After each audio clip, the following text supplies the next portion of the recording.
সার পাই না, আমাকে সার সুর দেয় না। আলু পেঁয়াজের দাম কম,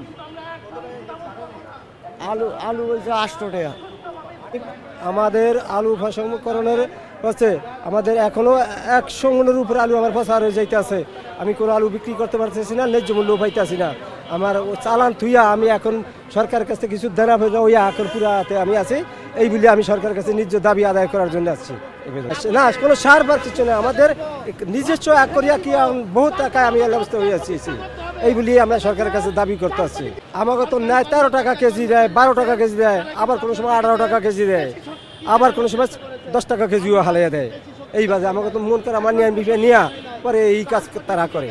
এই বলি আমরা দাবি করতে সরকারের কাছে আমাকে ন্যায্য অধিকার মূল্য মালের দর মূল্য পাইতে পারি, এই বলে আমরা দাবি করছি সরকারের কাছে। সার পাই না, আমাকে সার সুর দেয় না। আলু পেঁয়াজের দাম কম, আলু হয়েছে 800 টাকা। 8 টাকা বাজারে বেচে তো 10 টাকা 15 টাকা। আমরা কৃষক ঐক্য ফাউন্ডেশনের পক্ষ থেকে এখানে দাঁড়াইছি। আমরা কৃষকের ন্যায্য অধিকার আদায় লক্ষ্যে দাঁড়াইছি। আমার কৃষক মাঠে যে কাজ করে পণ্য উৎপাদন করে, কৃষি পণ্য উৎপাদন করে, এটার সঠিক মূল্য কৃষক পাচ্ছে না। মাঠে কৃষক আলু উৎপাদন করতে 22 থেকে 25 টাকা তার খরচ হয় প্রান্তিক কৃষকের, সে পাচ্ছে 8 থেকে 9 টাকা দাম পাচ্ছে। এই যে 15 থেকে 17 টাকা তার যে ঘাটতি হচ্ছে, এটা কৃষক কিভাবে পূরণ করবে? সে তো লোন ঋণ নিয়ে কৃষক এই পণ্য উৎপাদন করে।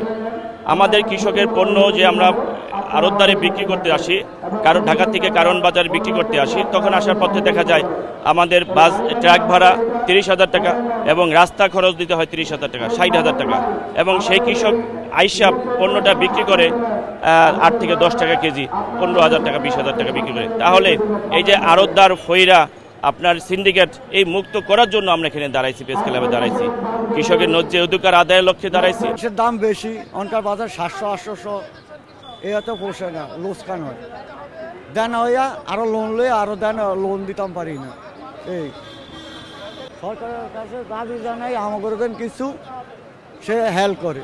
আমরা দাঁড়াইছি আমাদের যে আলু পেঁয়াজটা বর্তমান বাজার রেট যেটা আছে, এটা থেকে কৃষকের পণ্য উৎপাদন করতে যে খরচটা আছে, এই খরচটা আমার মাঠ থেকে উঠতেছে না, সেই লক্ষ্যে আমরা এখানে দাঁড়াইছি। কৃত্রিম সিন্ডিকেট এবং সারের সংকট, এটার পিছনে সরকারের গাফিলতি।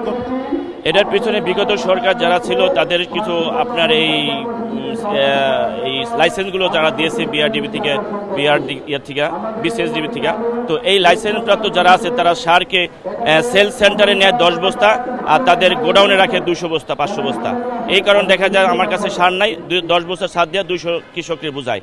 এই জন্য সারের দাম 1230 টাকা, সেই সার বিক্রি করে 2500 থেকে 2000 টাকা। এখন এই যে কৃষক যে 700-800 টাকা বেশি দিয়ে এই সার ক্রয় করতেছে, এই পণ্যের উপরে তো সেই খরচটা পড়তেছে, কিন্তু কৃষক ওই পণ্যের দামটা ন্যায্য পাচ্ছে না মাঠে যেয়ে।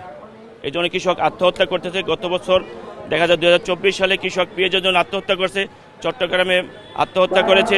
এখন এই যে ঋণ মুক্ত হওয়ার জন্য, ঋণ দেওয়ার জন্য যে কৃষক যে ঋণ করছে কৃষি ব্যাংক থেকে, প্রান্তিক এলাকার থেকে যে সুদে টাকা আনছে, এগুলো তারা দিতে পারতেছে না, দেওয়ার কারণে ওই ধারের দেনা ঘাড়ে নিয়ে কৃষক আত্মহত্যা করে। কৃষকদের বাঁচানোর জন্য আমরা এখানে দাঁড়াইছি।